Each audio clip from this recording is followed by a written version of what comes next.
Last time we showcased this gentleman, we had a pretty good time, so hopefully we can continue that type of good fortune. Of course, I'm talking about the main event, Mr. Tom Aspinall fighting Marcin Tybura. Find him today, actually. And he's fighting him later today. I think the one showcase I haven't done yet is Molly the Cancer. Maybe I'll get to that later in the day, maybe I won't. Who knows, but we're going to take this Stipe down. But, this is his comeback fight after blowing out his knee. And there was a funny post on Twitter, I believe it was by Jack Slack. And he had mentioned how Tom Aspinall would oblique kick the standing leg of the base leg of his opponents while they kick. And Tom Aspinall's injury was a result of like karma. Obviously, there's like a joking sentiment behind it. But it is kind of crazy. Like the guy that's like, a lot of his offense revolves around beating the shit out of your knee. Now he's out with a knee injury for quite some time. And oddly enough, it was off of his own. I don't even think Curtis Blades really checked it. It was really more so, he kicked really hard. I guess it was kind of a check. I don't know. I have to rewatch it. I didn't really get to seeing it. I had no real reason to really go back and watch that. But with Aspinall, his fight against Volkov was really the fight that made people go, "Oh shit, this dude is a fucking problem. And he is a legit future of the heavyweight division." Because it's not enough to be. I mean, athleticism can carry you. Youth and athleticism will carry you a long way in this division, especially with all the older dudes. This is a division where older fighters tend to last a lot longer, mainly because power tends to be the last thing to go. But when you have somebody as fleet-footed as Tom Aspinall, he kicks the way he does and moves the way he does. There's that one clip of his where he landed like an egregious knee elbow off of the clinch that would have made PTU proud. Really good. He's a really solid heavyweight, and he looks to be in phenomenal shape leading up to tonight's bout. So I'm gonna shoot here. I believe he's also a black belt. The spinning elbow Stipe. We're not gonna deal with that, but he's gonna deny that and say "fuck you." All right, we're in for a tough one. But Mr. Tom Aspinall, very very clean striking. I think he is a black belt in jiu-jitsu. I'm trying to recall. All right, Stipe, you feeling a little bit evil today? That's cool. He has about, I think it was like 8 or 9 wins by knockout. 3 of those wins by submission, and each of his losses, like one came from each. It was like one was by TKO. That was like the knee injury against Curtis Blades. Then there was like a DQ loss that he had, which is by illegal downward elbow. And then his I think his like 4th fight in MMA was like a loss by heel hook. But he's quality fighter. That's straight armbar. Set it up from the Kimura. It was very good. A little bit of danger there, but we're keeping it cool. I think I remember that he submitted Andrei Arlovsky. I think he finished Sergey Spivak. And then the Alexander Volkov loss. I mean, win. Don't crucify me. He beat Alexander Volkov. Volkov was the one that lost. And then, of course, the Curtis Blades. Oh, for fuck's sake. Fuck off. Jeez. But he's been on fire since he's been in the UFC, so I'm interested to see how this bout is going to go against Marcin Tybura. Marcin Tybura, like, he's been around for quite some time. I think he's in his late 30s, but he's been fighting for quite some time. He has a loss to Alexander Volkov. So really, on paper, this talking got me fucked. But really, on paper, Tom should take this with relative ease, right? He should just kind of do exactly what he did to Volkov, right? Take this man down and submit him. But off of a knee injury, some fighters are not as confident as they were prior. They don't have the same gutso when they're injured. Some fighters, they come back strong because you think of guys like Dominic Cruz, who's had a litany of knee injuries in his career. But I believe, Marcin Tybura, I remember he TKO'd Greg Hardy. Unfortunately, he ruined one of my nights. I remember he TKO'd Walt Harris. Then he has that win over Alexander Romanov. Beat Blagoy, titty hole in his chest, Ivanov. Shit that freaking, Derek Lewis was like, he said, "I'm gonna punch a hole through the titty in his chest." Yeah, that guy. And he's good. He's good. Yeah, I think Kimura also lost to Derek Lewis, and he was winning that bout too. But he's been a staple in this division. Also with a win over Andrei Arlovsky, if I recall correctly. Can't recall everything, but I remember a good amount of stuff. This guy's doing a good job denying, but we're also doing a pretty good job denying. It's a very stingy Stipe, as I'll call it. Very stingy Stipe. But honestly, I think Tom should honestly take this, barring another injury happen in the middle of his bout. I don't think that he should have much trouble, honestly. And the last time that, I remember, when Tom Aspinall, it was in London, right?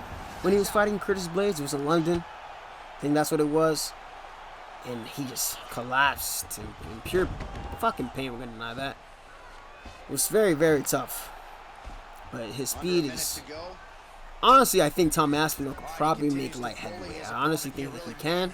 This guy, are you serious? You smart bastard. Not too smart, though. That's going to cost you some stamina. Those of you who don't know, when you roll from that position, it's a free roll, I believe, to mount or even to not half guard. Maybe it depends on your jiu-jitsu level, but usually, whatever roll out from that position, it'll set you up for the submission. If the guy rolls to mount and you have the busted ass go plata, you're pretty much winning that. It doesn't matter if you're an 11-year-old that just picked up the game. You are going to win that match. I highly doubt that you're going to lose, for sure, because the stamina just gets fucked. Get in each other's face, tuck their chin, bite down on the mouth guard, and just let it all hang out over the course of 5 minutes. Cormier, I have no intentions of biting down on the mouthpiece and letting myself swing. You know, a lot of y'all ask why I have the commentary on. I like to listen sometimes. Sometimes they give you a little bit of a different take. Sometimes it is the repetitive stuff, but I like to, combat with the commentators with what they're thinking of what's going on, with their cycled responses. But one good thing about, fuck's sake, I thought he was going to step into range. Of course I give that up. And he opts to take me down, but that's cool. We're not worried. We are Tom Aspinall. Kimura. A little tricky action here. I wonder if Tom has the... I didn't bother checking his moveset since I've already showcased him before, but does he have it? No, I don't think he does. Usually, there are some fighters that they can transition to the omoplata at the second stage of the Kimura. There's a couple fighters that have that. We're going to have to settle for getting put back in side control. We're going to play smart. That Kimura, the third stage, sometimes I would rather actually be in side control because at least it gives me the avenue to get to sprawl and I can try to wait for the get up there. But this Stipe is playing pretty smart. Oh, yeah.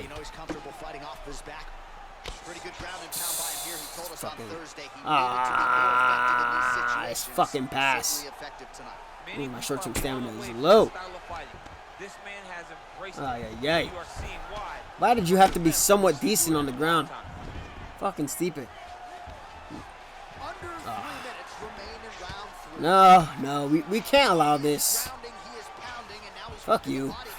I can't deal with this shit. Fuck off. Alright, back on the feet. There we go. One thing I liked about Tom Aspinall too is that he uses his feints to kind of bait out reactions from his opponents. He is pretty active kicking wise, mainly lead leg kicks, oblique kicks, and all that fun stuff. Oh, hold on. Oh man, I didn't pick up on that earlier. This guy he's doing like a knee or a spinning shot, and he's sidestepping right after. And I think the reason why he's doing that, or maybe he just figured out something, but usually my response to deal with people who are kneeing or spinning around, you see? No, fucking hell, okay. This guy has a bunch of canned sequences that he likes.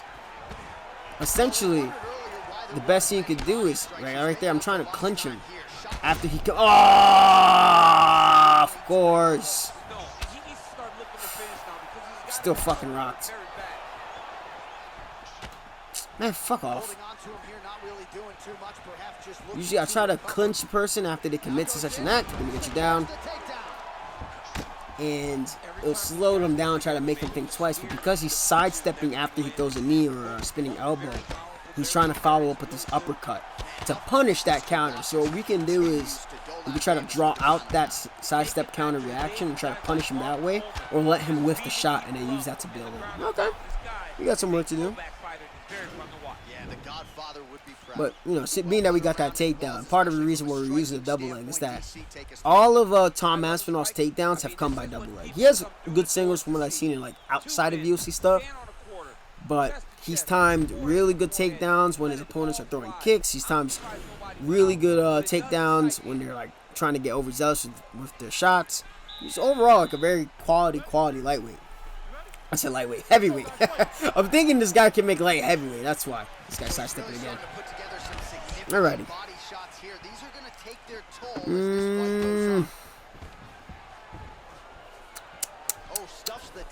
It's okay. It's okay. I see what you're doing. It's a good thing we're working kicks. There we go. You made a. We're getting another double leg, buddy. We gain another double. We ain't gonna let you have this for free. All right, not gonna be able to get that Kimura, but that's fine. That's fine. We gotta make sure you work here. You're giving me all the work I need right now. Another interesting thing about Tom Aspinall, if I recall correctly, right? If I recall correctly, a lot of his fights they haven't really gone past. They haven't gone to a third round, correct? Like almost all his fights have ended in the first or second. I think the Arlovsky fight was a round 2 by rear naked choke, and every other fight he's finished in round 1. And obviously the fight he got hurt 15 seconds into the fucking bout. That was in one round 2. So you can wonder if, you know, Marcin Tybura, if he's able to survive the early onslaught from him. And this is a 5-round fight. And I don't think Marcin Tybura's gone 5 rounds. I could be wrong. I don't recall if he's gone 5 rounds or not. But he could. He's game enough. He's, you know, in the last, I know since 2020, like, I think Marcin Tybura's only lost 1 bout since then, honestly. I think he's only lost 1 bout since then. I think he's racked up about, I think 7. I think he's been like 7-1 or something like that since 2020. That's a lot of improvement in that time. I mean, the loss to Alexander Volkov was, I think, in 2021, right? And I think that Tom Aspinall subbed him in 2022, so that's not too far apart. That's a nice reversal. But we're gonna get our own, baby. Yeah, because I think it was right after Volkov had defeated. Volkov had defeated Marcin Tybura and then lost to Tom Aspinall right after. So we'll see. Okay, he's gonna get up. That's fine. That's why I'm definitely intrigued about that, because a lot of times the storylines don't play out the way the UFC wants them to. I was talking to one of my buddies about, like, you know, like making bets or whatnot, or like, no, what the fuck are you doing? Making bets and all that, and he says, you know, a lot of times it comes down to the storyline. Is what he was telling me. Like, if you're not comfortable with anything, go with whatever storyline makes the most sense. Like, go with the storyline that works best. So, obviously, with the UFC, they're having Tom Aspinall headline another UFC London event. We're going 5 rounds now. We're in the 5th round right now. We're looking pretty good. You know, go with the guy that you think is going to win. We're going to try to get this dude out of here. He's been hanging out too long for my liking.